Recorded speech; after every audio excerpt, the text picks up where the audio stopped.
Bismillahirrahmanirrahim. Assalamualaikum warahmatullahi wabarakatuh. Innal hamdalillah nahmaduhu wa nasta'inuhu wa nastaghfiruh wa na'udzu billahi min shururi anfusina wa sayyiati a'malina. May yahdihillahu fala mudilla lahu wa may yudlil fala hadiya lahu. Asyhadu an la ilaha illallah wahdahu la syarika lahu wa asyhadu anna Muhammadan 'abduhu wa rasuluh.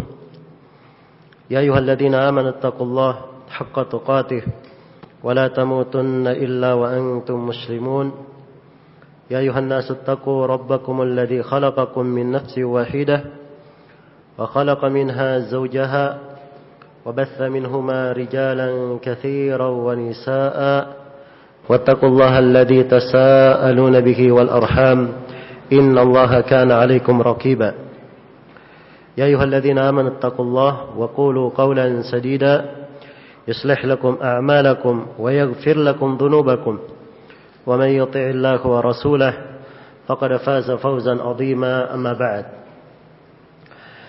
فإن أصدق الحديث كتاب الله وخير الهدي هدي محمد صلى الله عليه وآله وسلم وشر الأمور محدثاتها فإن كل محدثة بدعة وكل بدعة ضلالة وكل ضلالة في النار.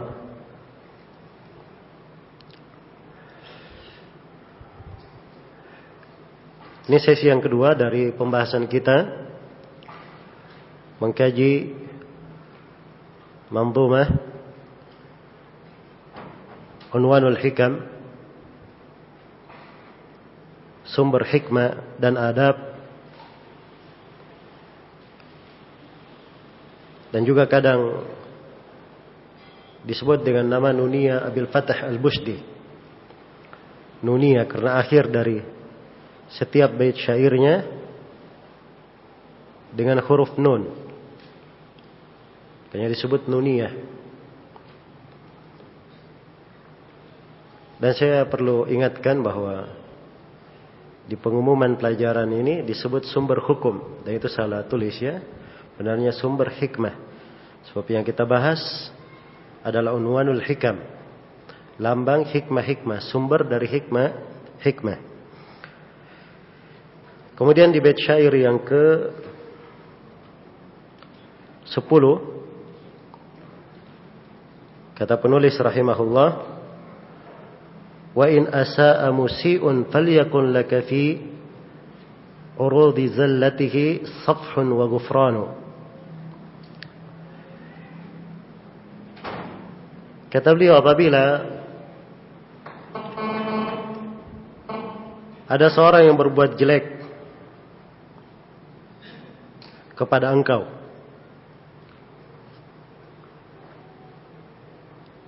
wa in asa'a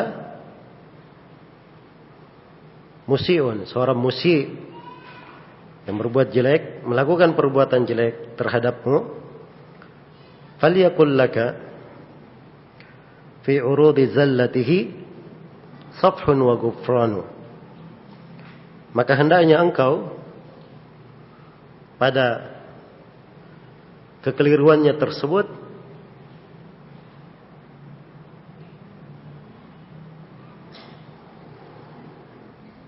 memaafkan dan mengampuninya. Safhun, membiarkan, memaafkan. Ghufran, mengampuni.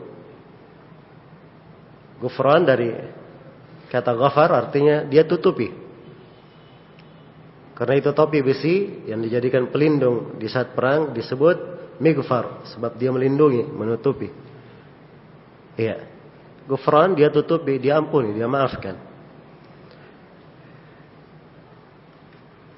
Ini dari hikmah yang baik. Beliau terangkan bagaimana cara seorang itu berinteraksi dengan orang yang melakukan kesalahan kepadanya, telah melakukan sebuah pelanggaran terhadapnya. Apalagi kesalahan tersebut, kesalahan yang terjadi tiba-tiba, bukan terus-menerus. Iya.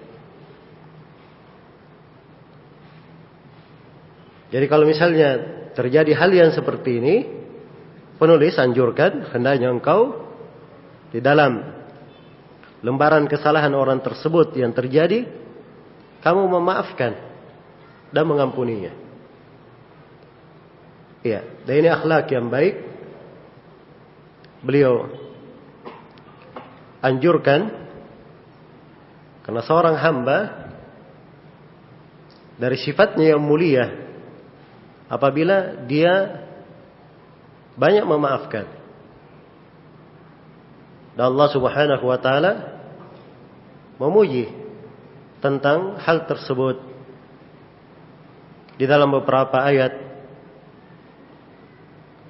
Di antaranya Allah berfirman, "Wa jazaa'u sayyi'atin sayyi'atun mithluha. Faman 'afa wa aslaha fa ajruhu 'ala Allah." Balasan perbuatan jelek adalah boleh dilakukan perbuatan jelek juga semisalnya. Tapi kalau dia memaafkan dan memperbaiki, maka pahalanya ditanggung oleh Allah. Dan ini pembahasan besarnya pahala, karena sudah ditanggung oleh Allah Subhanahu wa taala. Iya.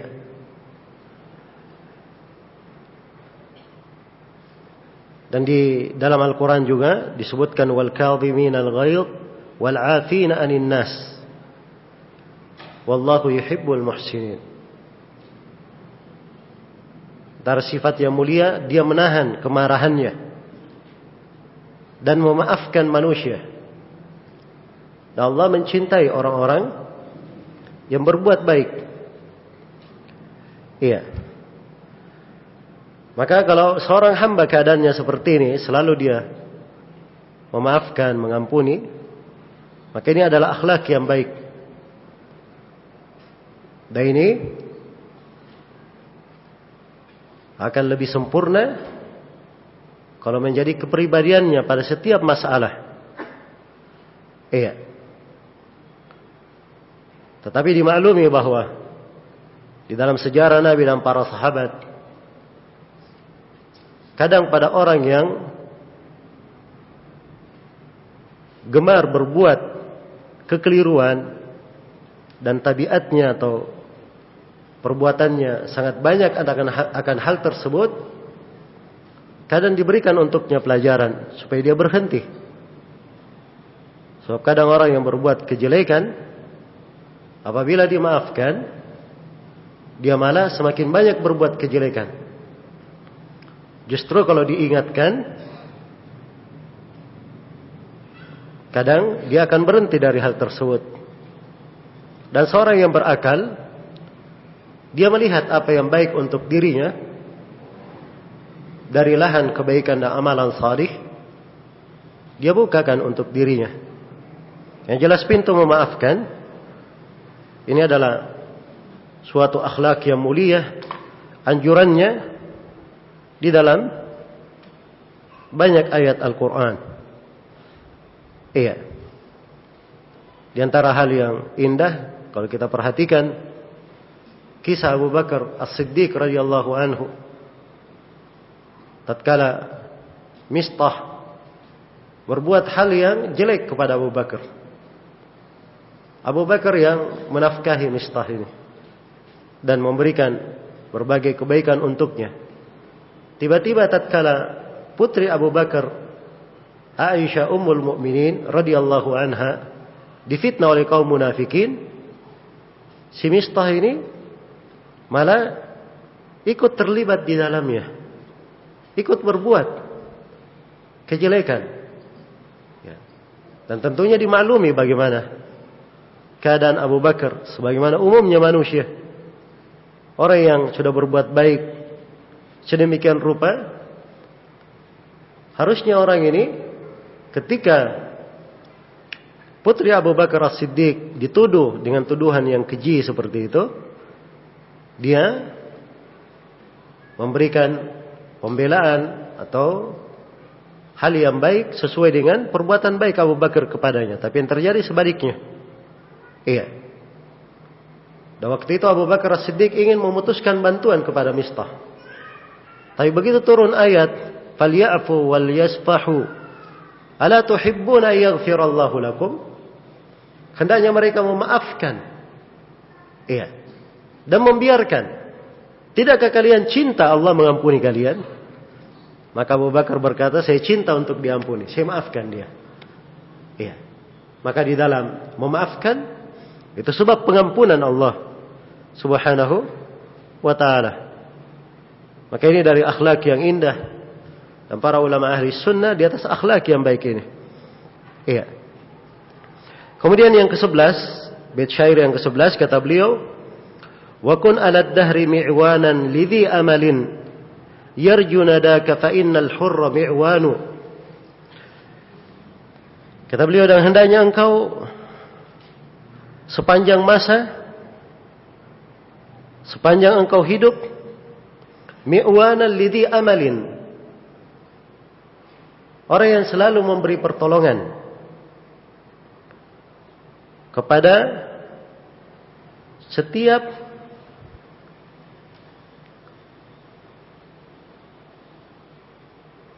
manusia yang mengharapkan bantuan darimu, yang mengharapkan pertolongan darimu. Lidhi amalin, dia memiliki amal, harapan, yarju nadaka. Yarju nadaka. Dia menginginkan ya, pertolonganmu, kedermawananmu, perbuatan baik darimu. Fa innal hurra mi'wanu. Sebab orang yang merdeka, ini bahasa merdeka itu digunakan di dalam bahasa Arab dengan dua penggunaan. Merdeka yang pertama, dia bukan budak, berarti dia merdeka. Dan merdeka yang kedua, maknanya adalah dia adalah orang yang terpilih, orang yang terbaik. Ya, dan ini makna yang kedua yang diinginkan di sini. Jadi orang yang terbaik, terpilih, itu kegemarannya selalu membantu orang. Mi'wanu. Iya. Sini beliau ingin membahasakan hikmah dalam sebuah bait syair tentang indahnya membantu orang yang memiliki keperluan. Apalagi kalau hajat dan keperluan itu ada pada dirinya, dia mampu untuk memberi, mampu menunaikannya. Iya. Dan ini masuk di dalam firman Allah Subhanahu wa ta'ala, wa ta'awanu 'alal birri wat taqwa. Tolong menolonglah di atas kebaikan dan ketakwaan. Dan ini masuk di dalam sabda Rasulullah sallallahu alaihi wasallam yang diriwayatkan oleh Imam Muslim, wallahu fi 'aunil 'abdi ma kana al-'abdu fi 'auni akhihi. Allah akan selalu membantu seorang hamba selama hamba ini selalu membantu saudaranya. Iya, selama hamba ini selalu membantu saudaranya. Ya, maka membantu itu adalah hal yang indah. Itulah sifat orang-orang yang mulia. Iya. Karena itu sebuah kisah yang menakjubkan ya di Sahih Al-Bukhari tentang seorang di masa dahulu yang meminjam uang dari kawannya. Iya, jumlah yang banyak. Maka si pemilik harta ini berkata, datangkan kepada saya saksi yang menyaksikan bahwa saya mau minjamkan. Maka si peminjam berkata, kafa billahi syahida, cukup Allah sebagai saksi. Maka si pemilik harta berkata, iya sudah, saya terima Allah sebagai saksi. Kemudian kata si peminjam, datangkan kepada saya kafil, penanggung jawab. Sebab ini orang ingin diberi harta, dan harta ini ingin dia pakai berdagang ke negeri seberang, menyeberang lautan. Ya, siapa yang menjaminnya dia balik lagi? Apa tahu setelah itu dia bawa harta lari sudah. Karena itu dia minta kafil, orang yang mengkafil. Kalau orang ini lari, maka si kafilnya yang menanggung, dia didatangkan atau dia sendiri akan melunasinya. Iya. Tapi begitu diminta kafil, apa jawaban si peminjam ini? Ya. Kafa billahi wakila. Cukuplah Allah sebagai kafa billahi kafila. Cukuplah Allah sebagai penjamin. Dikatakan seperti itu, dia katakan, si pemilik harta berkata, sudah saya ridha Allah sebagai penjaminnya. Diberilah dia harta. Dia pergi berdagang, orang ini. Iya. Pergi berdagang. Ke seberang lautan. Dan di waktu perjanjian harta itu dikembalikan, ya, si peminjam ini sudah menyiapkan harta yang dipinjam untuk dibalikkan. Tapi begitu sampai ke dermaga, tidak ada perahu yang mengantarnya. Tidak ada perahu yang apa? Mengantarnya kembali ke negeri itu. Iya. Maka si peminjam ini mengambil sebuah kayu, kemudian dia lubangi, dia simpan harta itu di dalam kayu tersebut. Dia ikat, kemudian dia lempar ke laut. Dia berkata, ya Allah, orang ini saya meminjam darinya. Dia meminta saksi. Kemudian saya berkata, cukuplah Allah sebagai saksi, dia terima. Kemudian dia meminta kafil. Dia berkata, cukup Allah sebagai kafil. Saya berkata, cukup Allah sebagai kafil, dia terima. Maka sampaikanlah harta ini kepadanya. Dia lempar ke laut. Iya.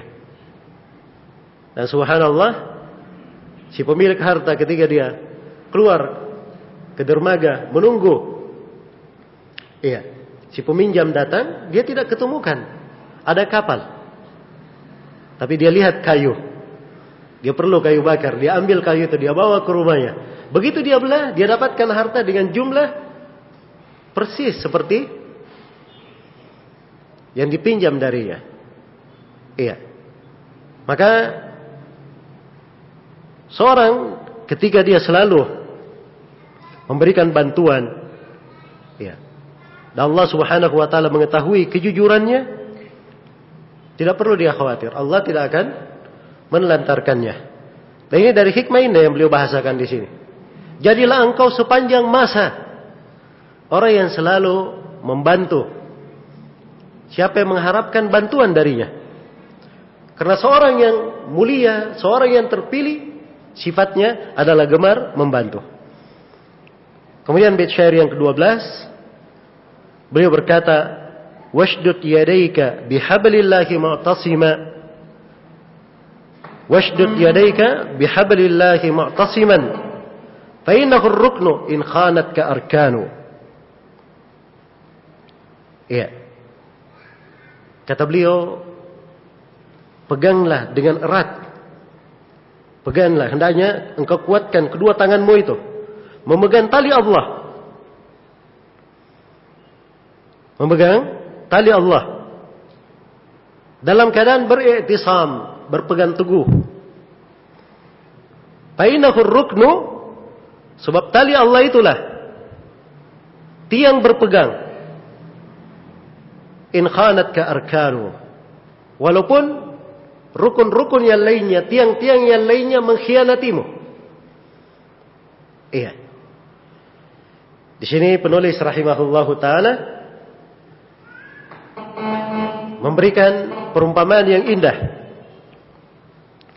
Bagaimana prinsip hidup seorang hamba, bahwa dia di dalam hidupnya pokok pegangannya adalah dengan tali Allah, dengan Al-Quran. Sepanjang dia berpegang dengan tali Allah, walaupun dia dikhianati oleh siapa yang mengkhianatinya, iya, maka dia tetap berpegang dengan sebuah tiang yang kuat. Sebuah tiang yang kuat. Dan ini sebagaimana firman Allah Subhanahu wa taala, wa'tasimu bihablillahi jami'an wa la tafarraqu. Berpegang teguhlah kalian semua dengan tali Allah dan jangan kalian bercerai-berai. Tali Allah di dalam ayat ditafsirkan Al-Quran, ditafsirkan juga agamanya, agama Islam, dan ditafsirkan sunnah Nabi-Nya sallallahu alaihi wasallam. Iya. Dan yang benarnya bahwa seluruh hal itu tercakup di dalam makna tali Allah. Ya, sebab itu adalah pijakan, tempat berpegang. Tempat berpegang. Iya. Di sini beliau ingatkan pentingnya al-i'tisamu billah. Wa may ya'tasim billahi faqad hudiya ila siratim mustaqim. Siapa yang beriktisam kepada Allah, berpegang teguh kepada Allah, sungguh dia telah diberi petunjuk menuju kepada jalan yang lurus. Iya. Dan berpegang teguh dengan tali Allah adalah mempelajari Al-Quran dan As-Sunnah, mempelajari akidah yang benar, mempelajari akidah yang benar, serta mempelajari dari pokok-pokok agama. Dan dia lihat keindahan-keindahan syariat. Ini semuanya yang membantunya untuk berpegang teguh. Berpegang teguh di atas tali Allah, selamat dengan tali tersebut. Iya. Itu yang menyelamatkannya. Dan tentunya dalil-dalil tentang kewajiban berpegang teguh terhadap tali Allah, terhadap sunnah Rasulullah sallallahu alaihi wasallam sangat banyak sekali. Iya. Sangat banyak sekali dalam Al-Quran dan sunnah Rasulullah sallallahu alaihi wasallam. Berpegang teguh terhadap Al-Quran dan As-Sunnah itu adalah sebab keselamatan. Sebab seorang dijaga dari kesesatan. Sebab seseorang dihindarkan dari kesengsaraan. Iya. Dan dia adalah sebab seseorang istiqamah di atas agama, diberi husnul khatimah. Iya. Dan itu adalah sebab yang kuat menyelamatkannya dari fitnah. Solusi untuk segala masalahnya. Sebab turunnya rahmat dan kebaikan dari Allah Subhanahu wa taala, sebab turunnya pertolongan. Sebab kejayaan umat. Sebab terangkatnya kehinaan. Sebab tertolaknya musibah dan malapetaka. Iya. Itu bentuk-bentuk, sebagian dari bentuk keutamaan, semuanya dengan dalil. Ya, hanya saja waktu membatasi kita, dan penulis rahimahullahu taala di sini ingin membahasakan sebuah syair ringkas tentang keindahan berpegang teguh dengan tali Allah. Washdud yadayka bihablillahi mu'tasiman fa innahu ar-ruknu in khanat ka arkanu. Kuatkanlah kedua tanganmu itu dalam keadaan berpegang teguh kepada tali Allah. Sebab itulah tiang berpegang walaupun seluruh tiang yang lainnya mengkhianatimu. Iya. Kadang seorang bertumpuh, iya, pada kawannya, dia bertumpu pada kedudukannya, dia bertumpu pada hartanya, dia bertumpu pada sesuatu. Tapi kalau dia berpegang dengan tali Allah, ini pasti dia akan diselamatkan. Adapun selainnya mungkin saja berkhianat, mungkin saja akan meninggalkannya. Tapi kalau dia berpegang dengan tali Allah, dia akan selalu ada pijakan, tiang, dia bersandar kepadanya. Kemudian di sini beliau bawakan sebuah hikmah terkait dengan keutamaan takwa dan menjaga diri di atas ketakwaan. Kata beliau, "May yattaqillaha yuhmad fi awaqibihi wa yakfihi syarra man azzu wa man hanu." Barang siapa yang bertakwa kepada Allah akan selalu dipuji akhir dari perkaranya. Iya. Akan selalu dipuji akhir dari perkaranya. Dan kalau dia selalu bertakwa kepada Allah, yakfihi syarra man azzu wa man hanu. Maka kejelekan semua makhluk akan dihindarkan darinya. Apakah makhluk itu adalah orang yang azzu, iya, punya kedudukan, atau manhanu, atau orang yang tidak dipandang. Iya. Baik, di sini penulis menerangkan dari pentingnya takwa dan manfaat di belakang takwa tersebut. Ya. Dan dimaklum, maka takwa ini adalah wasiat Allah kepada seluruh makhluk. Dan takwa ini pula wasiat Rasulullah sallallahu alaihi wasallam kepada umatnya. Iya. Wasiat Rasulullah kepada umatnya. Dan para ulama ketika mendefinisikan takwa, mereka sebutkan beberapa definisi. Di antaranya Ibnu Abbas, beliau definisikan at-taqwa alladzina yahdaruna minallah wa uqubatihi. Orang yang berhati-hati dari Allah dan dari siksaannya. Iya. Dia tahu kebesaran Allah, keagungannya. Allah Maha melihat, Maha mendengar, Maha mengetahui segala perbuatannya. Allah Maha cepat siksaannya. Maka dia berhati-hati akan hal tersebut. Iya. Dan dia takut kepada siksaannya. Itu yang disebut takwa dalam definisi Ibnu Abbas. Dan Ibnu Mas'ud ketika menyebutkan ayat ittaqullaha haqqa tuqatih, bertakwalah kepada Allah dengan sebenar-benar takwa, kata beliau ayyuta'a fala yu'sa, hendaknya ditaati, tidak boleh dilakukan maksiat kepadanya. Wa yudkar fala yunsa, diingat, tidak dilupakan. Wa ayyushkar fala yukfar, disyukuri, tidak dikafiri, tidak dikufuri. Iya. Dan definisi yang masyhur dari Talq bin Habib rahimahullah, ketika beliau ditanya, dan ini pertanyaan ketika terjadi fitnah. Fitnah yang dahsyat di masa beliau. Iya. Maka beliau berpesan, "Idza hajatil fitnah fa'atfi'uha bittaqwa." Kalau fitnah itu sedang berkobar, maka padamkanlah dengan ketakwaan. Maka beliau ditanya, apa itu takwa? Maka beliau menjawab, "Anta'amala bi ta'atillah ala nurin min Allah tarju thawab Allah." Engkau beramal dengan ketaatan kepada Allah di atas cahaya dari Allah, engkau mengharap pahala dari Allah. Wa antatruka ma'siyat Allah ala nurin min Allah takhafu iqab Allah. Engkau meninggalkan maksiat kepada Allah di atas cahaya dari Allah, di atas cahaya dari Allah, engkau takut kepada siksaan Allah. Iya. Engkau takut kepada siksaan Allah. Jadi itu yang disebut takwa oleh beliau. Baik. Dan keutamaan takwa sangat banyak sekali ya. Ayat-ayat Al-Quran, hadits-hadits Rasulullah sallallahu alaihi wasallam. Ya, pernah dalam sebuah pelajaran Syekh Ibnu Utsaimin menyebut keutamaan takwa dari ayat Al-Quran saja. Dari awal sampai akhir beliau sebutkan 100 keutamaan takwa dari ayat Al-Quran. Iya.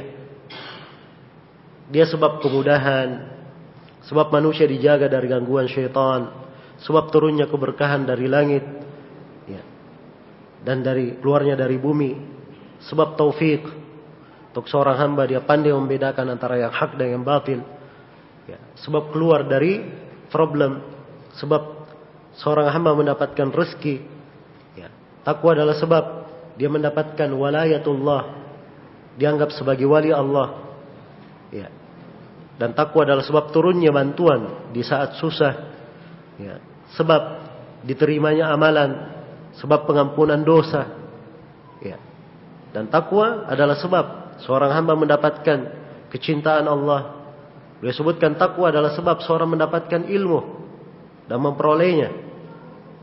Juga takwa adalah sebab yang menjaga dia dari penyimpangan dan kesesatan, ya. Dan takwa adalah sebab dia mendapatkan rahmat Allah.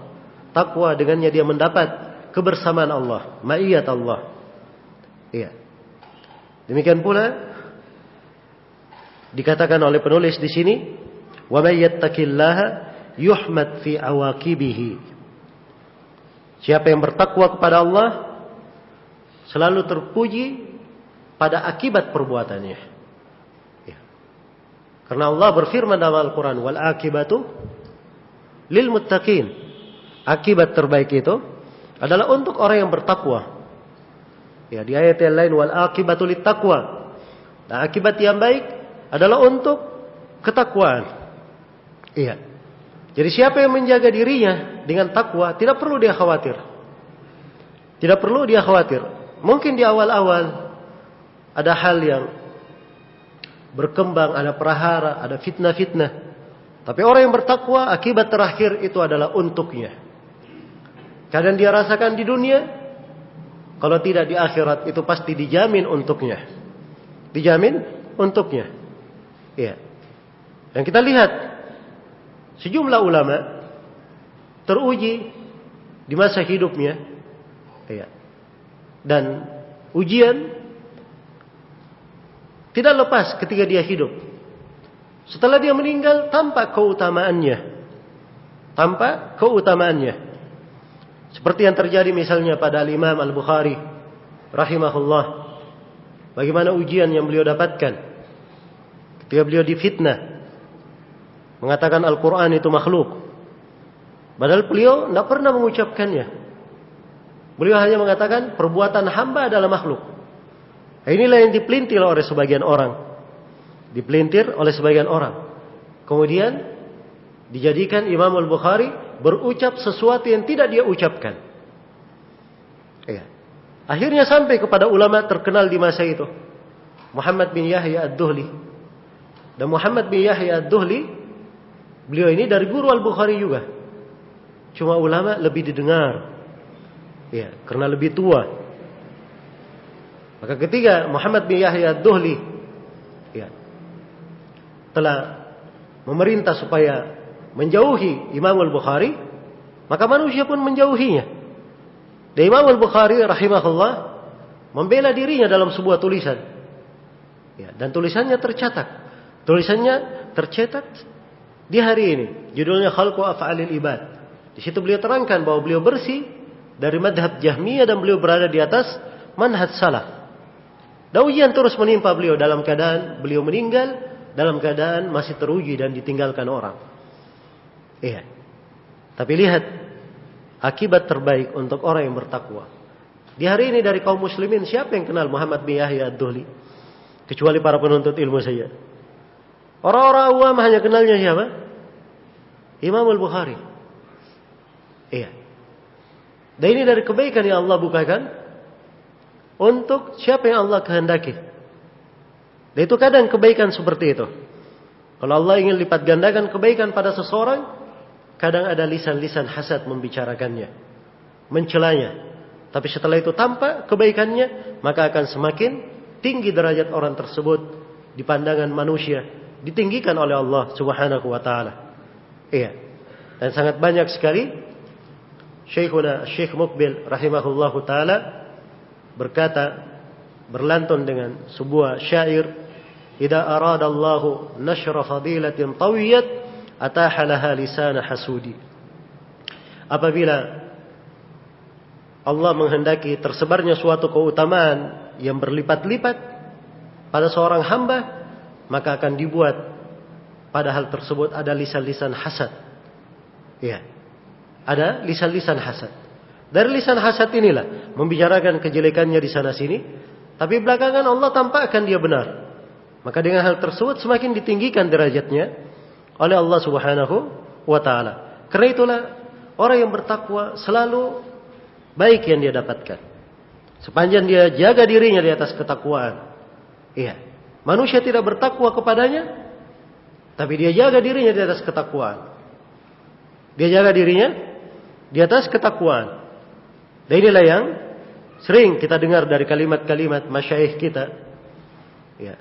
Di antaranya Syekhuna Syekh Muhammad bin Hadi, beliau berkata ya tentang seseorang dalam membantah seseorang, beliau berkata, "Illam yattaqillaha fina, fanahnu nattaqillaha fihi." Ya. Kalau dia tidak bertakwa kepada Allah membicarakan kami, maka kami akan bertakwa kepada Allah membicarakan dia. Ya. Sebab kewajiban kita adalah bertakwa. Ya, kalau si fulan misalnya berbicara tanpa takwa, dia berdosa dengan hal tersebut, masa kita ikut menjatuhkan diri kita di dalam dosa juga sama dengan dia? Ya, dia berbuat dosa, kita berbuat baik. Itulah seorang hamba. Iya. Karena itu siapa yang bertakwa kepada Allah akan terpuji akhir dari perkaranya. Wa yakfihi syarra man azzu wa man hanu. Dan dari kebaikannya penulis rahimahullahu taala sebutkan, maka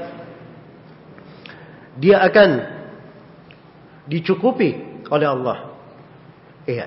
Ya, orang yang bertakwa selalu dijaga oleh Allah, ditolong, dikuatkan, dibantu, diberikan untuknya jalan keluar. Ya, dan dipelihara dari kejelekan man azzu wa man hanu. Maksudnya dipelihara dari kejelekan siapapun dari manusia itu. Iya. Apakah orang yang berbuat kejelekan kepadanya, orang yang memiliki kedudukan, memiliki kekuatan, memiliki kekuasaan, tidak ada masalah. Sepanjang dia bertakwa kepada Allah, Allah akan menjaganya dari kejelekan orang tersebut. Atau orang tersebut adalah manusia rendahan, manusia memang jelek di tengah manusia. Iya, sufaha, juhal. Maka Allah Subhanahu wa taala akan menjaga dia dari kejelekan mereka. Kemudian yang ke-14 di bait syair yang ke-14 kata beliau, "Man ista'ana bi ghairillahi fi talabin fa inna nasirahu ajzun wa khidlanu." Man ista'ana bi ghairillahi fi talabin, barang siapa yang memohon pertolongan kepada selain Allah dalam sebuah keperluan, fa inna nasirahu ajzun wa khidlanu. Iya, maka penolongnya nanti, akhir dari perkaranya nanti, iya, akhir dari perkaranya nanti itu adalah ajzun, ketidakmampuan, wa khidlanu.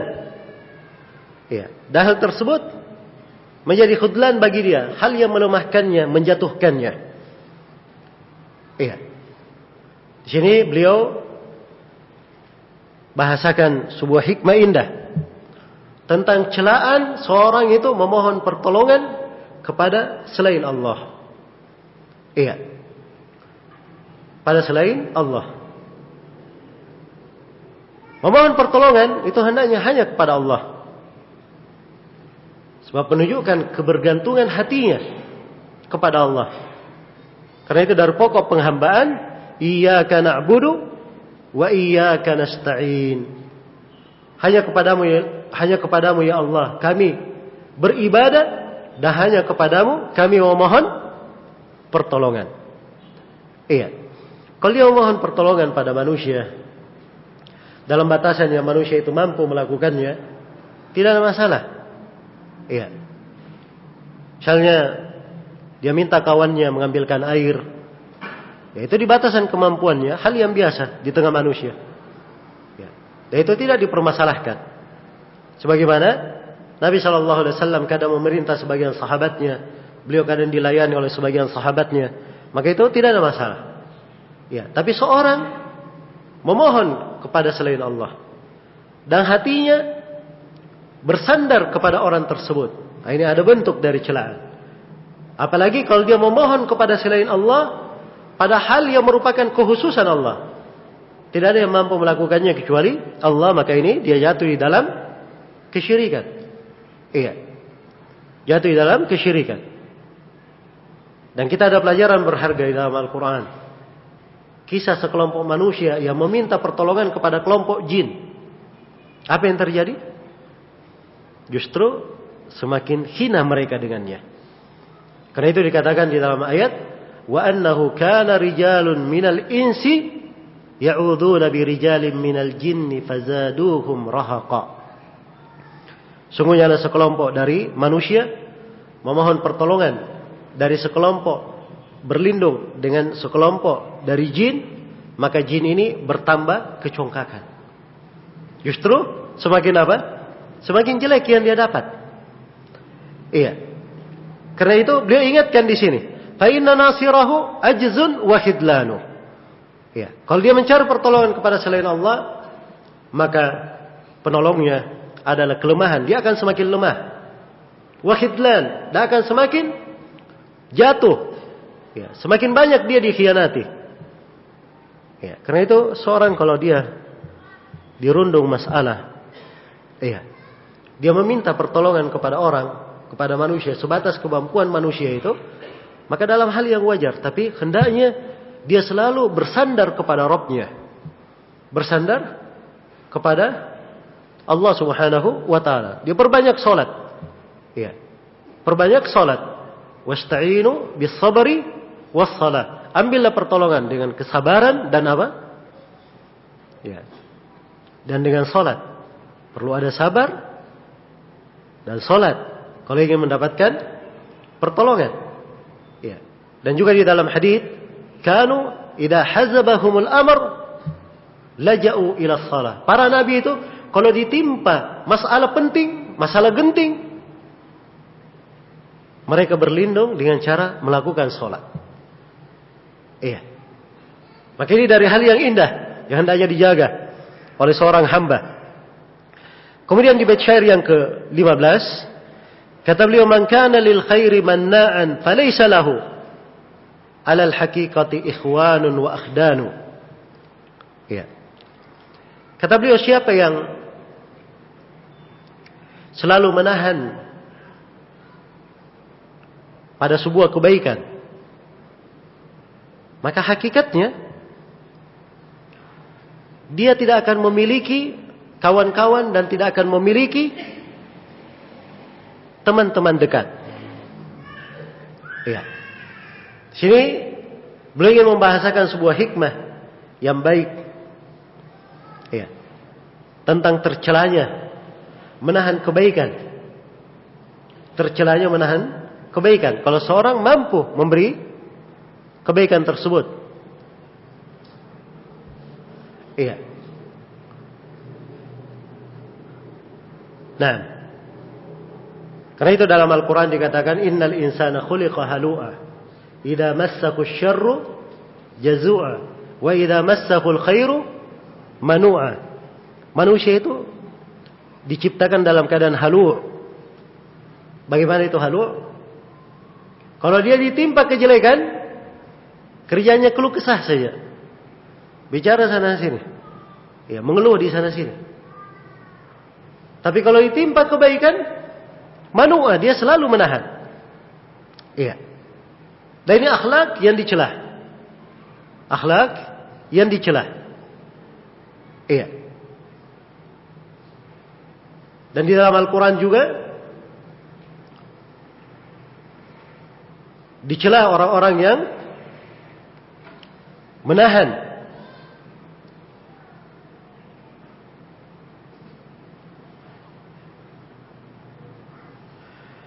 ya. Dia banyak menahan, tidak memberi. Dan disebut bahwa itu dari sebab yang akan menyusahkannya. Iya, sebab yang menyusahkannya. Allah berfirman, فَأَمَّا مَنْ أَعْطَى وَاتَّقَى وَصَدَّقَ بِالْحُسْنَى فَسَنُيَسِّرُهُ لِلْيُسْرَى وَأَمَّا مَنْ بَخِلَ وَاسْتَغْنَى وَكَذَّبَ بِالْحُسْنَى فَسَنُيَسِّرُهُ لِلْعُسْرَى. Barang siapa yang gemar memberi, gemar berbagi, nah ini dia tidak menahan. Dia selalu bertakwa, lalu membenarkan adanya al-husna, maka kami akan mudahkan dia kepada kemudahannya, kepada sorga. Tapi sebaliknya, siapa yang bakhil, nah ini menahan. Iya, dia menahan. Wastagna, selalu merasa cukup.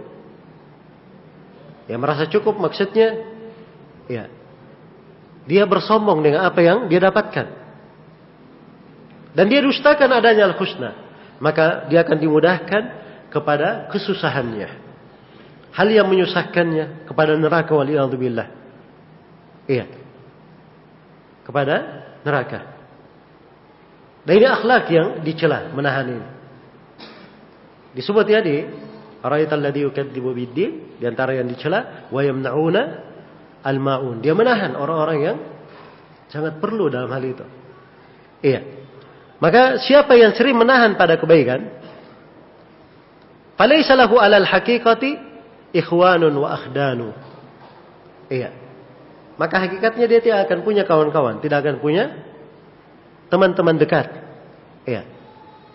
tidak akan punya teman-teman dekat. Baik. Kemudian penulis rahimahullahu taala, ya. Jadi secara global di sini hikmah pada bait syair yang ke-15 ini beliau ingin terangkan celaan orang-orang yang menahan kebaikan. Dan selayaknya bagi seorang hamba, ya, dia gemar memberi, ya, mendekatkan dirinya kepada Allah dengan pemberian tersebut, meraih ridha Allah Subhanahu wa taala, dia siapkan bekalnya untuk menghadap kepada Allah Subhanahu wa taala dengan berbuat baik itu.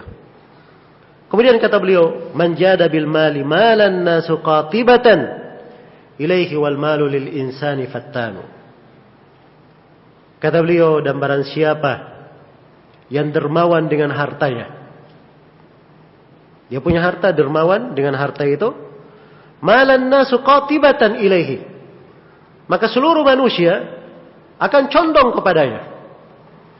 Iya. Tapi penulis ingatkan, wal malu lil insani fattanu. Tapi harta itu terhadap manusia adalah fitnah. Harta terhadap manusia adalah fitnah. Nah, di sini beliau ingin menyebutkan hikmah, sebuah hikmah yang indah dari kedermawanan. Dan ini dari adab akhlak yang tinggi. Iya, al-jud. Dia memiliki jud, gemar berbuat kedermawanan. Dan disebutkan di dalam hadits Anas bin Malik riwayat Bukhari dan Muslim, kana an-nasu, atau dalam hadits Ibnu Abbas, kana an-nabiy sallallahu alaihi wasallam ajwadan nasi bil khair. Adalah Nabi sallallahu alaihi wasallam itu orang yang paling jud, orang yang paling dermawan dengan kebaikan. Wa kana ajwada ma yakun fi Ramadan. Dan paling dermawannya beliau di bulan Ramadan. Iya. Tampak jiwanya itu kedermawanan. Iya, pada jiwanya tersebut. Nah, kalau dia memiliki sifat jud ini, dermawan dengan hartanya, ya, beliau lihat ya dari keindahan bahasa. Beliau mengambil dari kata al-mal. Al-mal itu artinya apa? Harta. Dan beliau bawakan kata yang semisal dengannya dalam bahasa Arab. Malan nasu qatibatan ilaihi. Manusia akan condong kepadanya. Mala bermakna condong. Iya. Jadi kalau dia berbuat baik dengan harta, itu akan menyebabkan manusia semuanya condong kepadanya. Ya, dan ini saya sudah ingatkan ya kemarin, bahwa bentuk dari perbuatan baik, kemudian ada dari kebaikan dunia yang didapatkan. Kebaikan dunia yang didapatkan ini hanya sekadar kabar gembira bagi seorang hamba. Hal yang memotivasi dia beramal, tapi bukan niatnya yang utama. Pokok niatnya adalah apa? Ikhlas karena Allah Subhanahu wa taala. Itu yang harus dia jaga. Iya. Dan tidak ada masalah kalau dia sudah ikhlas karena Allah, ya, dan setelah itu ada sedikit keinginan mendapatkan dari dunia, itu tidak berpengaruh. Karena Nabi sallallahu alaihi wasallam, iya, menjanjikan kepada para sahabatnya harta rampasan perang bagi siapa yang ikut berjihad. Ya, dan dimaklumi bahwa jihad, ya, adalah suatu amalan yang tinggi, perlu keikhlasan sehingga dia mati syahid.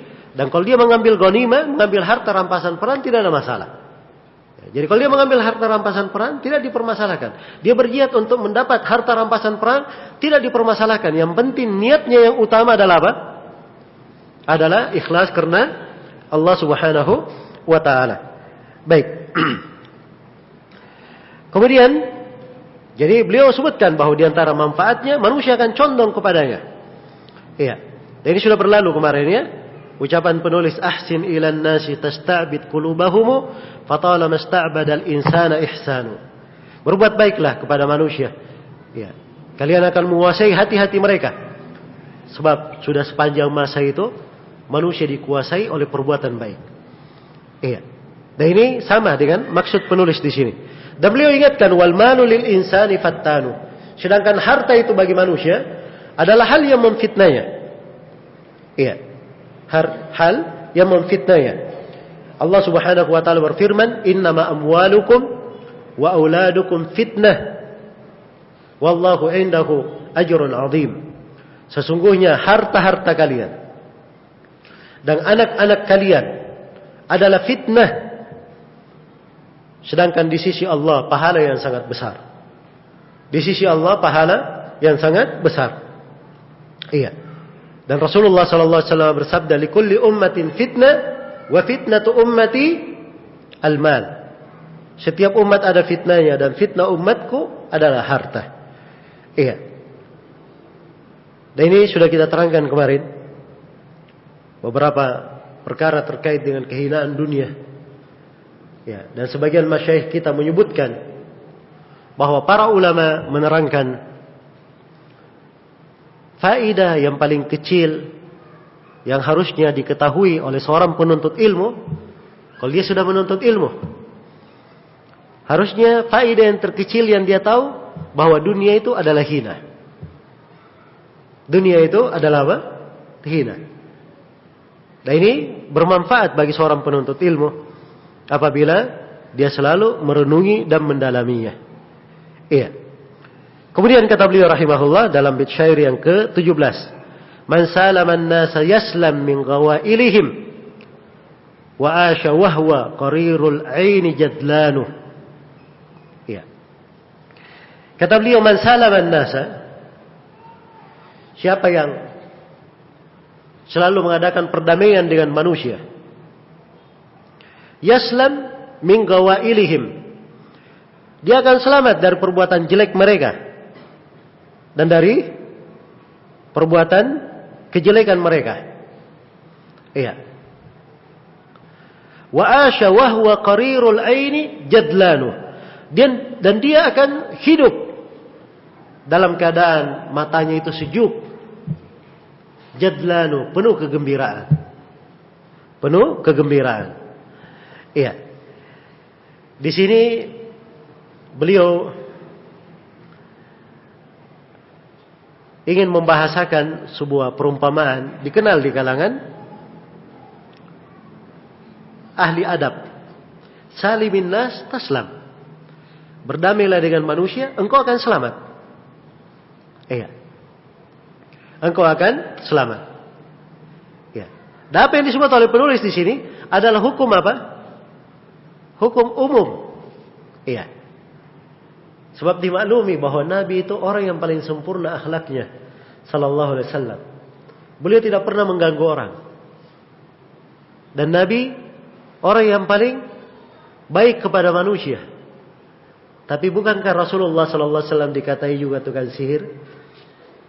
Ya, disebut dukun, diganggu oleh apa? Kaum musyrikin. Jelas ya?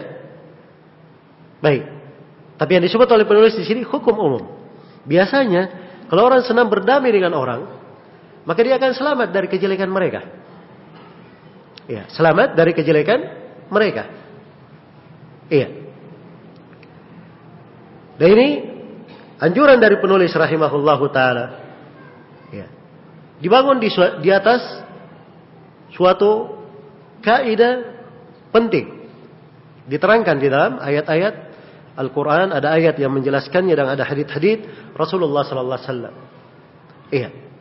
Allah berfirman, "Idfa' billati hiya ahsan, fa idzal ladzi bainaka wa bainahu adawa ka'annahu waliyyun hamim." Balaslah orang yang berbuat jelek kepadamu itu dengan perbuatan baik.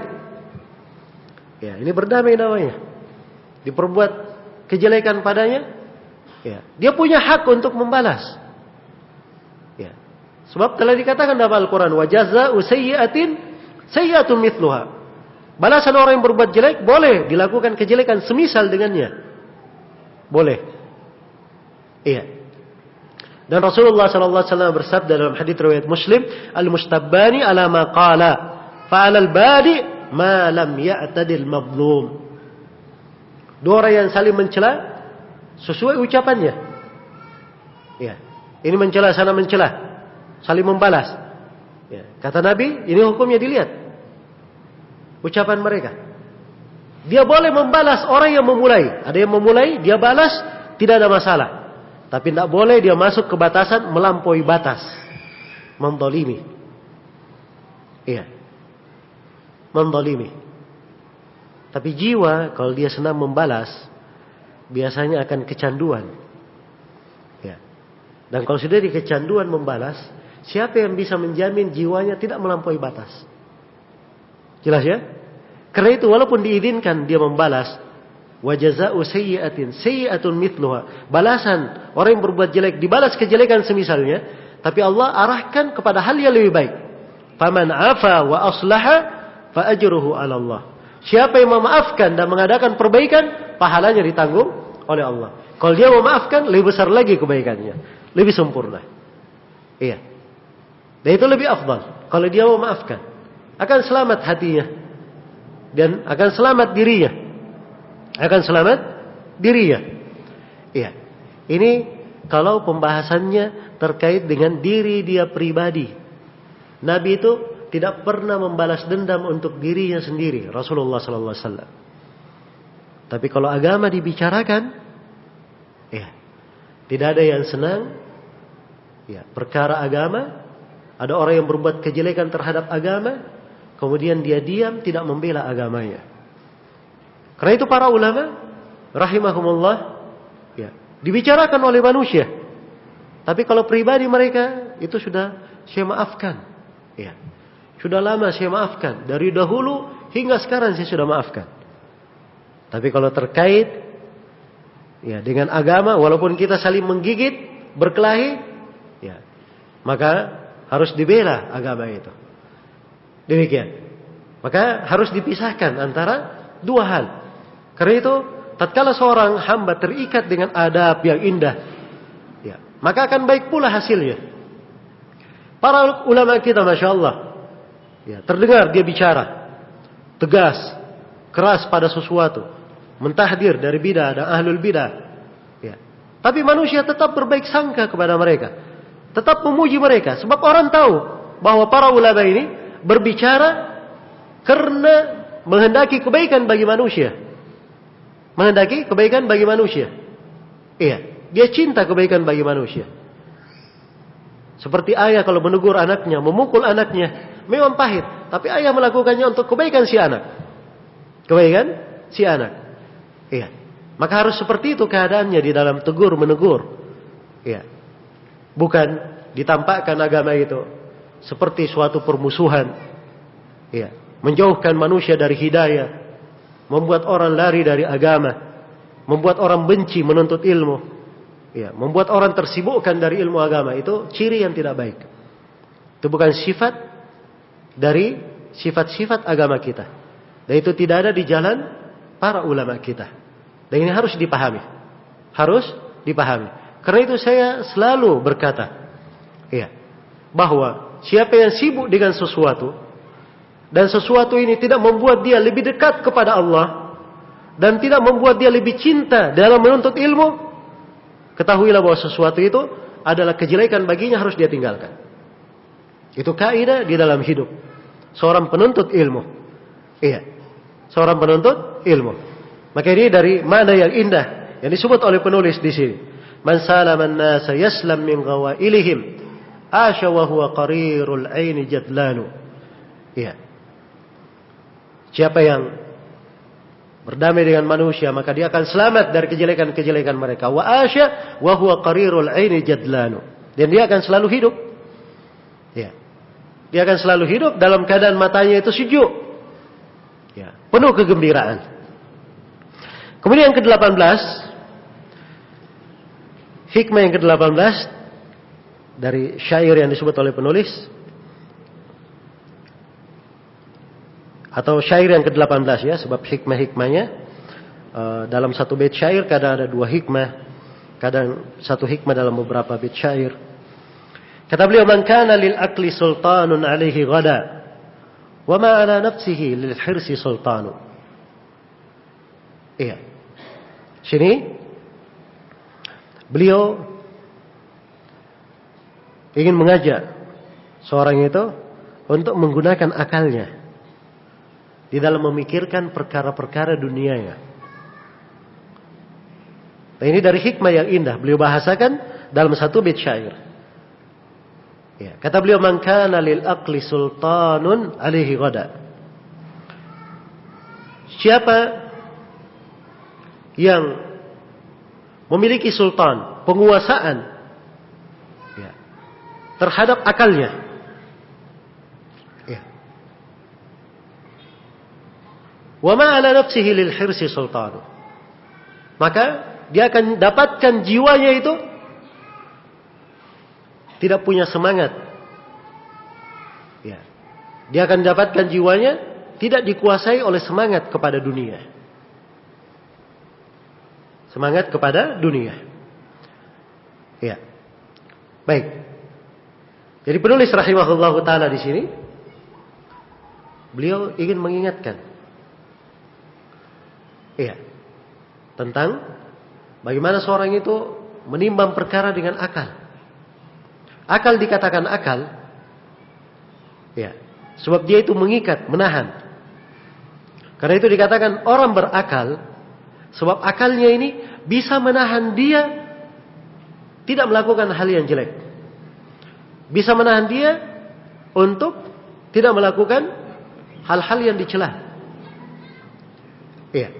Karena itu kalau dia misalnya tidak tertahan, gampang jatuh di dalam dosa, gampang jatuh di dalam maksiat, ini orang kurang akalnya. Karena itu sebagian as-salaf berkata, tidak ada orang yang jatuh di dalam maksiat dan akalnya sedang hadir. Dan akalnya sedang apa? Sedang hadir. Sebab akal kalau dia berpikir dengan bagus menahan. Akan menahan. Maka tatkala dia punya kekuasaan terhadap akalnya, jiwanya bisa dia kuasai. Kehendak jiwa ingin berkuasa terhadap harta itu bisa dia tundukkan. Bisa dia tundukkan. Karena itu kata penulis, man kana lil aqli sultanun alaihi ghada. Siapa yang dia memiliki kekuatan atau sultannya, kekuasaannya itu telah menguasai akalnya. Dia berinteraksi pada setiap perkara dengan akal, dengan pertimbangan, dengan kejelian, dengan hati-hati dan menimbang akibat dari perkara. Dan dia gunakan akalnya, tidak mengikuti syahwatnya, tidak mengikuti hawa nafsunya. Tidak hanya terdorong oleh ketergesa-gesaannya.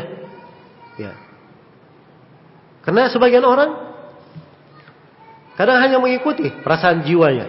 Diperlakukan begini, langsung ada respon yang cepat dari dirinya. Dia ikuti hal tersebut. Ini tidak menggunakan akal sebagaimana mestinya. Sebab akal kalau dia pakai itu bisa menguasai dirinya. Nah, wa ma ala nafsihi lil hirsi sultanu. Demikian pula kalau dia akalnya dia kuasai, maka dirinya itu tidak punya kekuasaan untuk punya semangat di dalam mencari harta. Ini beliau sudah uraikan tentang mencari harta, mencari dunia dan dalam sifat tercela. Kadang jiwa itu tidak bisa ditahan. Tapi kalau dia sudah pandai berpikir, dengan dia mengetahui apa hakikat dari dunia, apa hakikat dari harta, dan dia mampu mengenal apa yang baik, apa yang buruk, maka jiwanya bisa dia kuasai. Bisa dia kuasai. Inilah seorang hamba bagaimana dia memperhatikan keadaan dirinya, keadaan jiwanya agar supaya selalu berada di atas kebaikan. Kemudian yang ke-19 kata beliau, man madda tarfan li fartil jahli nahwa hawan aghda 'ala al-haqqi yawman wa huwa khazyanu.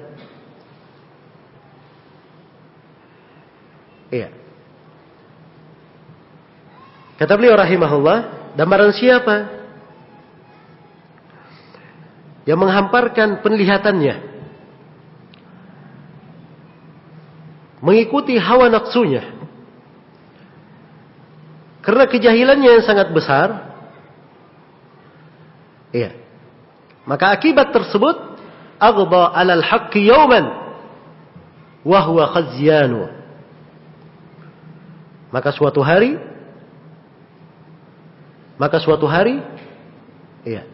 dia akan memberat, dia akan sulit membela kebenaran, dan dia dalam keadaan khazyanu, dalam keadaan khazi, dihinakan, dalam keadaan rendah. Nah, di sini beliau ingin memberikan peringatan. Walaupun bahasanya adalah bahasa melepaskan pandangan mata, mengikuti hawa nafsu. Iya. Tapi bisa diambil makna umum bahwa mengikuti selalu memperturutkan hawa nafsu, itu bahaya bagi hamba. Iya, bahaya bagi hamba. Nah, suatu hari kadang dia dituntut membela kebenaran dan dia akan lemah di dalam hal tersebut, dalam keadaan hina. Iya. Terkait dengan menundukkan pandangan, dimaklumi ya, perintah dalam hal tersebut. Iya, pandangan ditundukkan, tidak mengikuti hawa nafsu. Ya, sebab ada hal-hal tidak boleh dipandang, perkara-perkara yang diharamkan. Dan Allah telah berfirman, "Kullil mu'minina yaghuddu min absarihim wa yahfadhu furujahum." Katakan kepada kaum mukminin untuk menundukkan pandangannya dan menjaga kemaluannya. Itu laki-laki mukmin. Dan kepada para mukminat Allah berfirman, "Wa kullil mu'minati yaghdudna min absarihinna wa yahfadna furujahunna." Dan katakan kepada para perempuan mukminat menundukkan pandangannya dan menjaga kemaluannya. Semuanya diperintah untuk hal tersebut. Iya. Sebab kalau dia mengikuti pandangan matanya di dalam memperturutkan syahwat, dan itu muncul akibat kejahilannya. Iya. Sebab orang jatuh di dalam dosa itu karena kejahilan. Karena kejahilan. Apakah dia jahil sebelumnya atau jahil pada saat berbuat dosanya? Kadang dia punya ilmu, tapi begitu dia berbuat dosa tidak hadir ilmunya. Iya. Atau dia hadirkan ilmunya tapi dia ikuti hawa nafsunya. Dan ini namanya disesatkan di atas ilmu. Dan ini lebih menyedihkan lagi. Lebih besar lagi dosanya, nasallallahu alaihi. Iya. Maka seorang hamba, iya, hendaknya menjaga bahwa di dalam jiwa ini seorang tidak memperturutkan pandangan matanya, tidak memperturutkan hawa nafsunya, karena akibat di belakangnya sangat buruk. Nah, ini sebenarnya bait syair ini perlu banyak uraian ya, sebab mengikuti hawa nafsu ini punya bahaya yang sangat besar.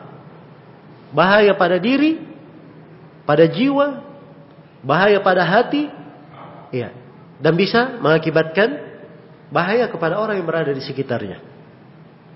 Iya. Dan di antara bahayanya, aghdha 'alal haqqi yawman. Dia akan berat membela kebenaran pada suatu hari. Iya. Dan ini dari akibat maksiat. Maksiat kalau sudah berkembang pada seorang, sulit dia melakukan ibadah. Iya. Jangankan membela kebenaran dari suatu hal yang pokok. Ya. Dia melakukan ibadah saja akan berat. Karena itu suatu hari ditanyakan kepada Al-Hasan Al-Basri, "Kenapa saya tidak mampu untuk bangun di sholat malam?" Kata Al-Hasan, "Kamu itu sudah dibelenggu oleh dosa-dosamu. Ya, makanya kamu sulit untuk berdiri sholat malam." Ya. Demikian pula seseorang ingin membela kebenaran, ya, maka pokok yang harus dia tanamkan, dia menghormati kebenaran tersebut. Karena Allah adalah Al-Haq. Saya sudah terangkan kemarin, dari Asmaul Husna adalah Al-Haq. Karena itu dia cinta kepada kebenaran. Walaupun datang dari anak kecil ataupun datang dari orang yang dia benci, orang yang dia musuhi. Iya. Karena kalau dia bersombong menerima kebenaran, itu hakikatnya dia bersombong kepada Allah. Karena Allah adalah Al-Haq. Demikian pula kalau dia bela kebenaran, dia ingat Allah Al-Haq, yang maha benar.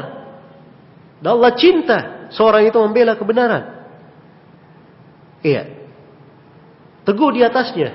Walaupun dia diselisih oleh seluruh manusia. Sepanjang dia membela Al-Haq, membela kebenaran. Baik. Maka ini dari hal yang indah ya, diingatkan oleh penulis rahimahullahu ta'ala. Kemudian di bait syair yang ke-20, iya, ingin beliau ingatkan di sini dari tabiat manusia, gemar di dalam melampaui batas dan di dalam permusuhan. Iya.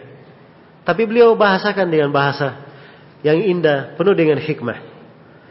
Kata beliau, man asyara an-nasa laqa minhumu nasaban li'anna susahumu bagyun wa udwanu.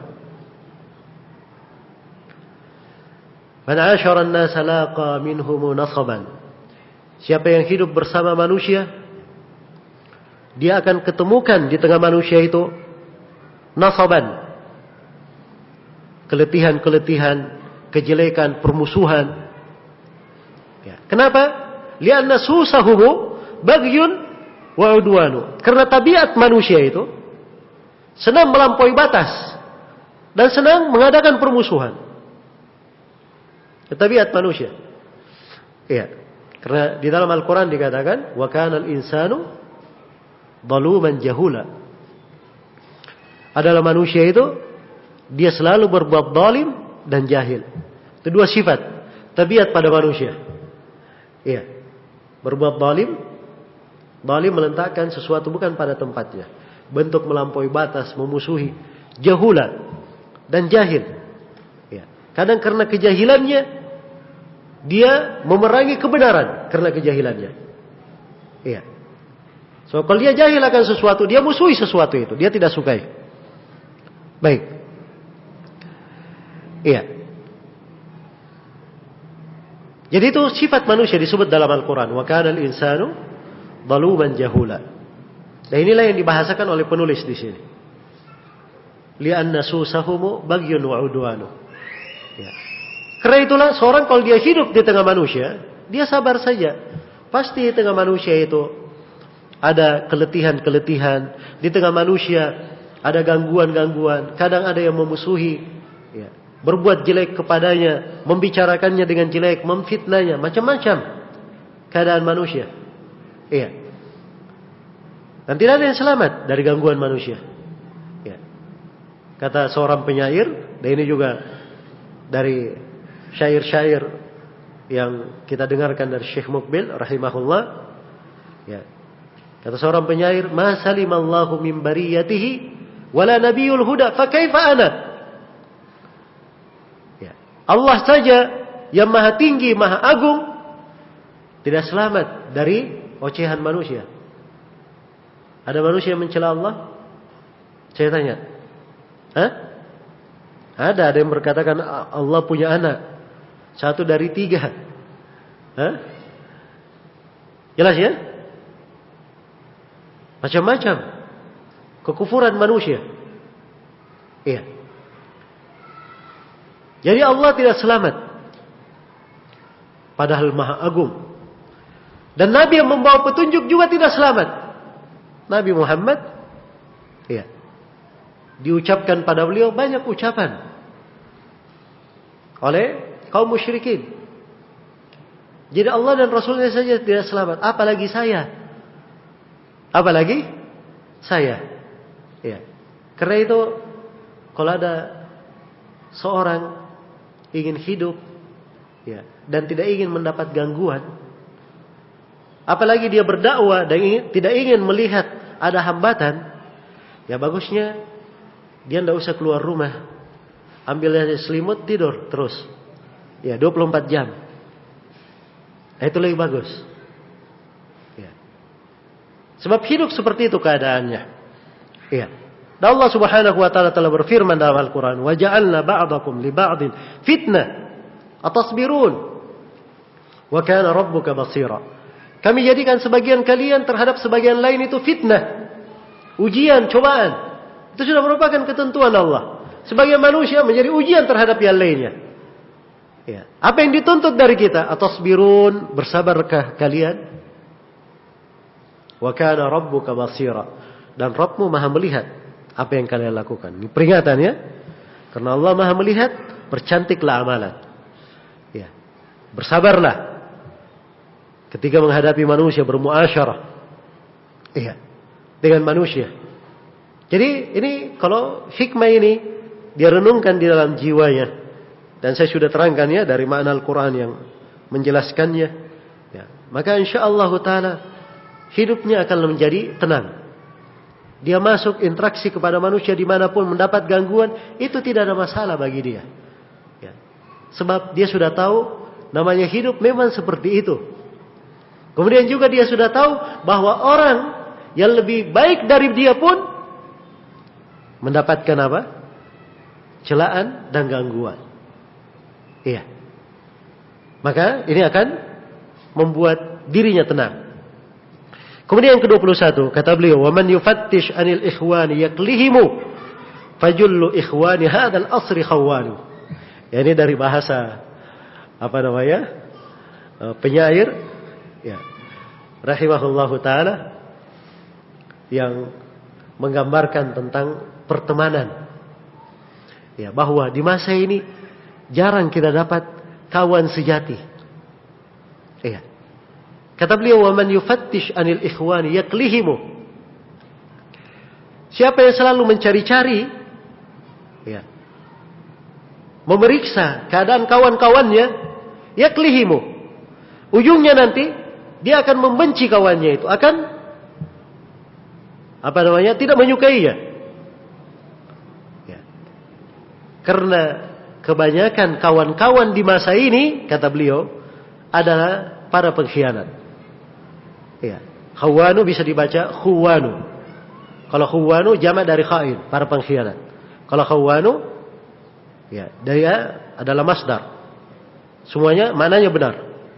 Ya, kebanyakan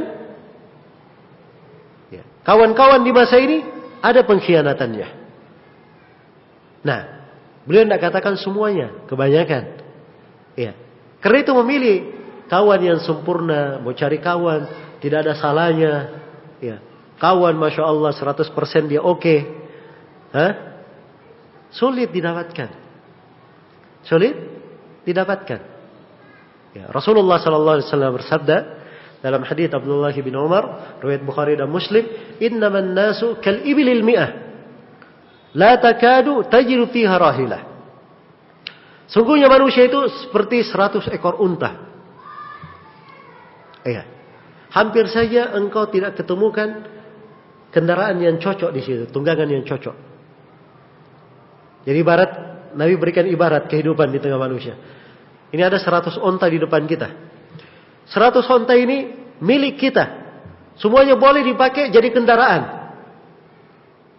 Jelas ya? Tapi ternyata ketika dia periksa 100 onta ini, hampir dia tidak ketemukan ada onta yang cocok dengan seleranya. Jelas ya? Nah, itulah kehidupan manusia. Kalau dia ingin cari dari manusia, banyak pun ingin dia cari sempurna, sulit dia menemukannya. Sempurna dalam artian cocok untuk dirinya. Iya. Dan dari fikih Imam Muslim rahimahullah, ini fikih mendalam ya, Imam Muslim. Ini hadits beliau bawakan di sahihnya di akhir kitab Fadailis Sahabah. Di akhir kitab tentang keutamaan para sahabat. Jadi sebut dulu keutamaan sahabat-sahabat. Abu Bakar, Umar, Uthman, Ali. Terus beliau sebutkan dari para sahabat yang disebutkan keutamaannya oleh Nabi. Dan akhirnya beliau tutup dengan hadits ini. Beliau ingin terangkan semuanya punya keutamaan. Tapi kalau ingin dibanding-bandingkan, ya, dikatakan semuanya harus memiliki ini, memiliki itu, ya mungkin sulit kita mendapatkan ada manusia yang cocok seperti itu. Iya. Maka demikian pula kalau seorang memiliki kawan, ya, di dalam perkawanan tidak ada masalah. Iya. Seorang memiliki kawan yang baik dan tepat. Kalau ada kekeliruannya dia maafkan. Tapi kalau kawannya pengkhianat, iya, kawannya pengkhianat, ini yang menjadi masalah. Iya. Bagaimana yang pengkhianat itu? Dia lihat saudaranya misalnya salah, dia diam-diam saja. Ya. Ketika terjadi kesalahan, malah diketawain di atasnya. Itu bukan kawan yang baik. Kalau ada saudara yang keliru, dia tahu, dia perbaiki, itu kawan namanya. Iya. Itu namanya apa? Kawan. Bukan sesuatu disimpan 2 bulan, disimpan 2 bulan. Ya, tahu dikemanain? Ya. Ada model lain lagi, ya. Karena dia pada kawannya yang satu sedang bermasalah, merapat kepada kawan yang lain, ya, jalan bareng, makan bareng, ngopi, ya. Giliran ada masalah, balik lagi kepada yang pertama. Sambil menikam kawannya yang sebelumnya. Nah, ini model-model pengkhianat. Ya. Dan ini semuanya bukan dari akhlak yang baik. Ya. Tidak pantas berada pada seorang muslim, apalagi pada seorang dai. Karena itu, persaudaraan ada hak-hak. Ya, ada hak-hak. Dan seorang kalau melihat kekeliruan pada kawannya, dia banyak memaafkan, banyak menutupi. Ya, sebab kalau dia tutupi aurat dari kawannya, dari saudaranya, Allah akan tutupi auratnya.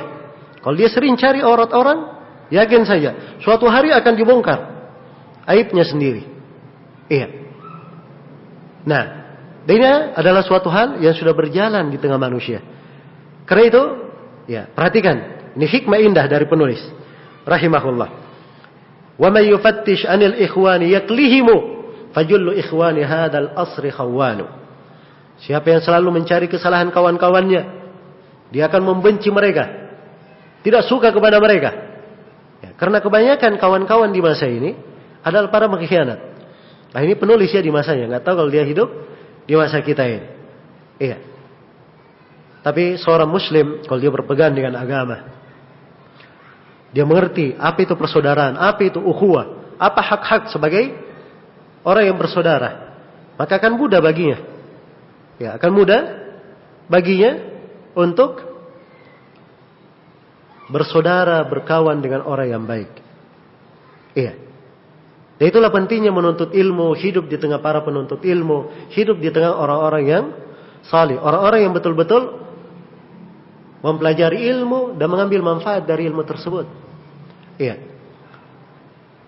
Dan Hafidz Ibn Rajab rahimahullah sering menyebutkan, demikian pula para a'immah, bahwa seorang itu jangan cuma mengenal bentuk dari ilmu saja, tidak dikenal hakikat dari ilmu, tidak dia terapkan. Ini juga dari bahaya lain. Iya, dari bahaya lain. Maka hendaknya, iya, seorang bertakwa kepada Allah, berusaha menerapkan sesuatu itu dengan baik. Ya, dia pelajari sebagaimana mestinya dan dia amalkan. Nah, kemudian di bait syair yang ke-22. Kata beliau rahimahullah, man istasyara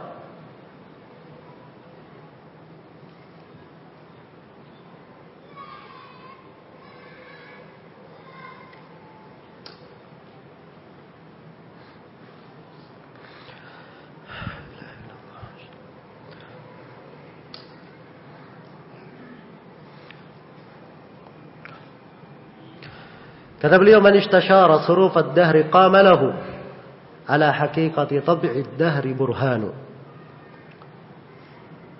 Iya. Kata beliau, man istasyara suruf ad-dahri.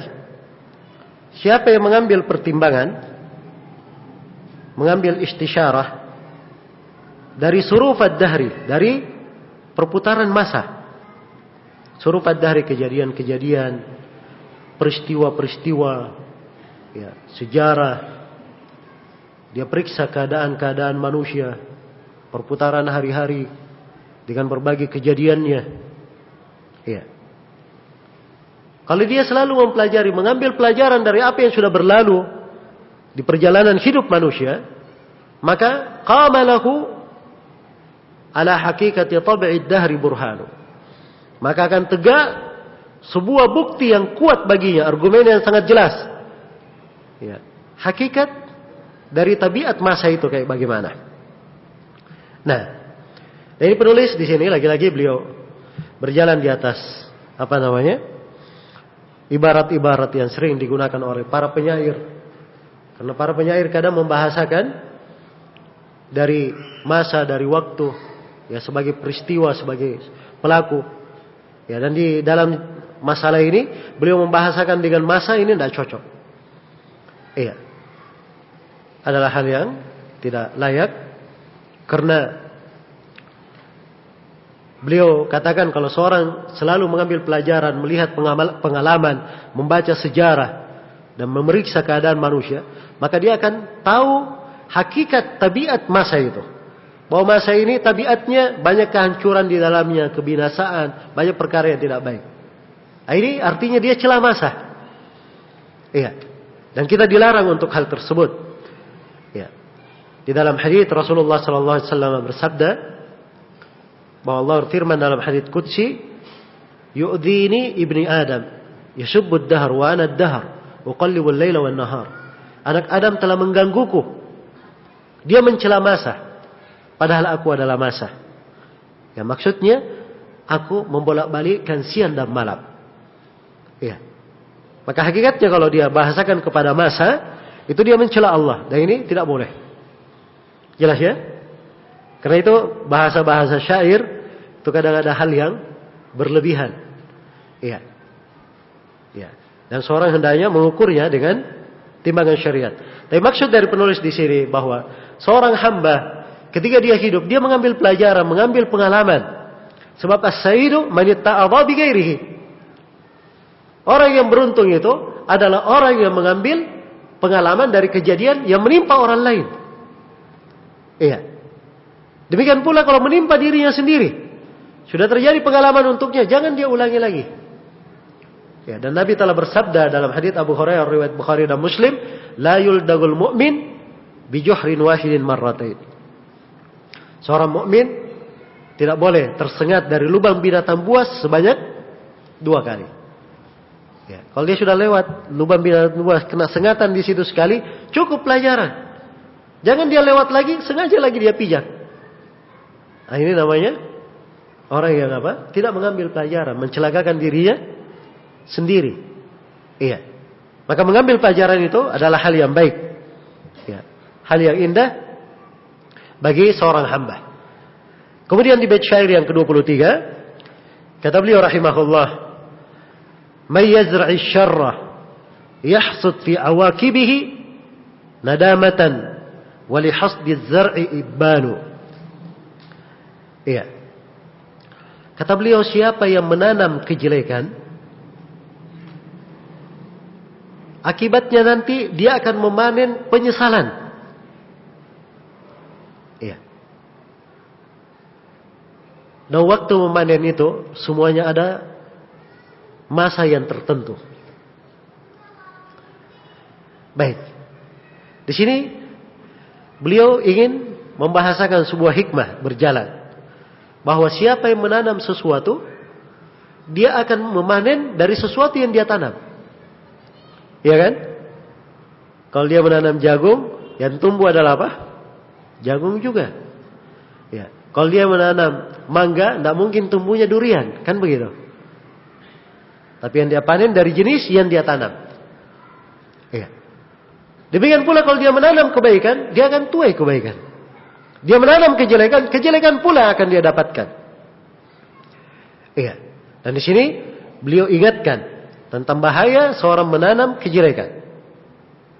May yazra'i syarra yahsud fi awaqibihi nadamatan wa li hasdi az-zar'i ibanu. Siapa yang menanam kejelekan, dia akan memetik nanti penyesalan di belakangnya. Dan bagi orang yang memetik, orang yang memanen tanaman, ibanu, ada waktu tertentu. Setiap orang yang menanamkan, ada waktunya kapan dia tumbuh. Memang ketika dia tanam di waktu itu, mungkin tak langsung dia dapatkan akibatnya. Tapi di masa mendatang, ketika sudah berbuah, ya berkembang, dia akan dapatkan akibatnya. Ya. Nah, sebagian as-salaf rahimahumullah, ada yang lupa sebagian ayat Al-Quran yang dia hafal. Maka dia berkata, ini karena sebuah dosa saya lakukan 20 tahun yang lalu. Iya. Perhatikan. Dia pernah berbuat dosa, dosanya masih dia ingat. Masih dia ingat. Dan dia berjelek sangka bahwa dirinya lupa karena dosanya tersebut. Ya. Dan memang kadang terjadi seperti itu. Karena itu hati-hati dari perbuatan kejelekan. Apalagi kezaliman terhadap manusia. Nasallallahu al-afiyah. Kezaliman ini kejelekan yang sangat jelek. Iya.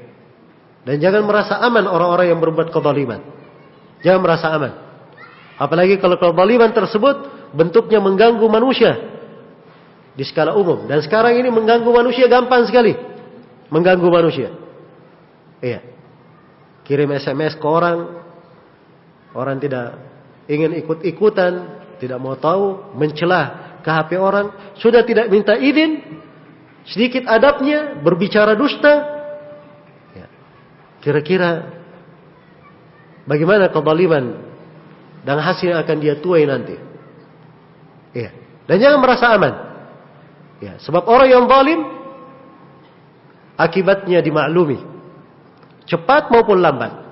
Cepat maupun lambat. Ya. Dan seorang hamba, apabila diperlakukan padanya kezaliman, sabar saja. Allah Subhanahu wa taala tidak pernah menelantarkan orang yang dizalimi. Iya. Dan pada segala sesuatu itu ada waktunya. Sebagaimana waktu memanen juga ada waktunya. Faman ya'mal mithqala dzarratin khairan yarah, wa man ya'mal mithqala dzarratin syarran yarah. Siapa yang beramal satu seberat darah dari kebaikan, dia akan melihatnya nanti. Dan siapa yang beramal satu darah dari kejelekan, dia nanti akan melihatnya. Perbuatan baik, balasannya kebaikan juga. Hal jazaa'ul ihsani illa al-ihsan. Tidak ada balasan kebaikan kecuali kebaikan juga. Perbuatan jelek juga seperti itu. Thumma kana akibatal ladina asa'us. Thumma kana akibatal ladina asa'us su'a. Kemudian akibat orang yang berbuat jelek nanti akan mendapatkan kejelekan pula. Akan mendapatkan kejelekan pula. Iya. Dan itu al-jaza min jinsil amal. Balasan dari jenis amalan yang dia lakukan. Ya, wallahul musta'an. Kemudian di bait syair yang ke-24 kata penulis rahimahullah, man istanama ilal asyrari nama wa fi qamisihi minhumu sillun wa thu'banu. Iya, ini dari hikmah yang indah di sini. Beliau bahasakan tentang jeleknya berkawan dengan orang-orang yang tidak baik. Orang-orang yang jelek. Kata beliau, man istanama ilal asyrari nama wa fi qamisihi minhumu sillun wa thu'banu. Siapa yang tidur kepada orang-orang yang jelek, maka dia akan tidur dalam keadaan di gamisnya itu, di gamis baju yang dia pakai ada sillun. Antum tahu sillun? Ya, sillun itu adalah ular beracun. Ya. Kalau dia menggigit, obat tidak bermanfaat, ruqyah tidak bermanfaat. Itu sillun namanya. Ular sangat berbisa, mematikan. Wa thu'banu. Ya, dan thu'ban dia ular juga. Tapi ular yang besar. Dibahasakan ular besar dengan apa? Thu'ban. Ya. Jelas ya?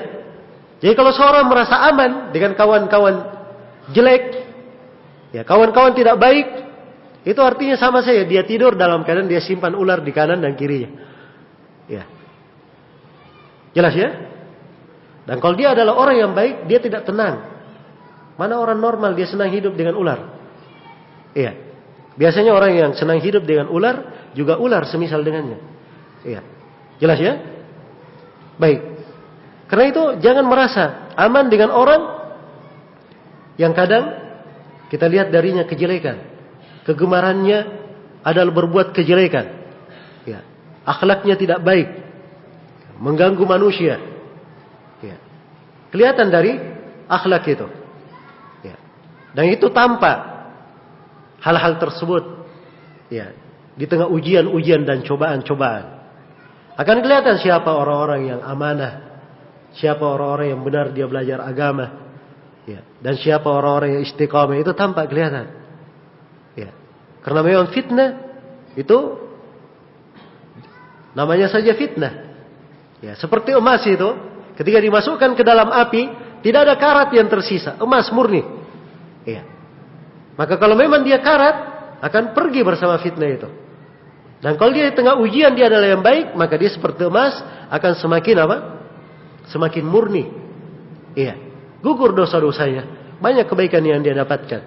Karena itu memilih kawan, pilihlah kawan yang baik. Pilih kawan yang baik. Iya. Dari kawan-kawan yang mendekatkan kepada Allah, mengajak kepada kebaikan, mengingatkan kepada hari akhirat, mengingatkan kepada hari akhirat, mengajarkan akhlak yang baik. Ya. Dan ini semuanya adalah nilai-nilai agama yang dipelajari. Nah, Dan tentang perkawanan, memilih kawan yang baik, ya, dimaklumi bagaimana keutamaannya. Di surah Al-Kahfi disebut ya tentang anjing itu. Ya. Karena anjing ini mengawani 7 anak muda. Ya, Ashabul Kahfi, anak-anak muda yang salih. Anak-anak muda ini ditidurkan 309 tahun. Anjingnya ikut dia apa? Tidur juga 309 tahun. Ya. Anjing dapat keberkahan karena berkawan dengan siapa? Orang-orang baik. Iya. Berkawan dengan orang-orang baik. Tapi kalau kawannya orang-orang jelek, lihat itu Abu Talib. Mati dalam keadaan kafir gara-gara kawannya. Sudah di sakaratul maut. Ya, Nabi bilang kepadanya, "Wahai paman, ucapkan la ilaha illallah. Saya akan saksikan untukmu di depan Allah." Ya. Dan pamannya tahu kebenaran Nabi Muhammad. Ingin dia masuk Islam. Tapi ada di samping di situ 2 kawannya. Abu Jahal dan Abdullah bin Umayyah. Tiap kali Nabi Muhammad berucap seperti itu, mereka berdua berkata, "Wahai Abu Talib, apakah kamu benci kepada agama ayahmu Abdul Muttalib?" Karena malu saja pada keduanya, dia tidak masuk Islam. Gara-gara kawannya. Akhirnya dia menjadi penghuni neraka, kekal di dalamnya. Iya. Tadinya di lapisan neraka paling bawah. Karena syafaat dari Nabi, dan itu khusus untuk beliau saja, diringankan siksaan Abu Talib, menjadilah orang yang paling ringan siksaannya dalam neraka. Ya, yaitu disiksa dengan terompa yang dipanaskan. Belum lagi kaki masuk, kepala sudah mendidih. Itu siksaan paling ringan dalam neraka, waliyadzubillah. Karena itu, pilihlah kawan-kawan yang baik. Teman-teman duduk yang baik. Yang mengarahkan kepada kebaikan. Ya, dan ini penting di dalam kehidupan. Dari adab. Dan di sini penulis, perhatikan ya, bahasanya bahasa indah. Beliau membahasakan hikmah. Man nama ilal asyrari nama wa fi qamisihi minhumu sillun wa thu'banu. Siapa yang tidur kepada asyrar. Akhirnya dia berkawan, dia merasa tenang dengan kawannya. Iya. Merasa tenang dengan kawannya. Maka itu hakikatnya seperti orang yang tidur dan di dalam gamisnya ada ular silun dan ada ular apa? Thu'ban. Yang akan menghancurkannya, membahayakannya. Ya, wallahu taala alam. Baik, sudah mendekati waktu maghrib. Insyaallah taala kita lanjutkan nanti setelah salat maghrib. Subhanakallahumma wa bihamdik, asyhadu an la ilaha illa anta, astaghfiruka wa atubu ilaik. Walhamdulillahirabbil alamin.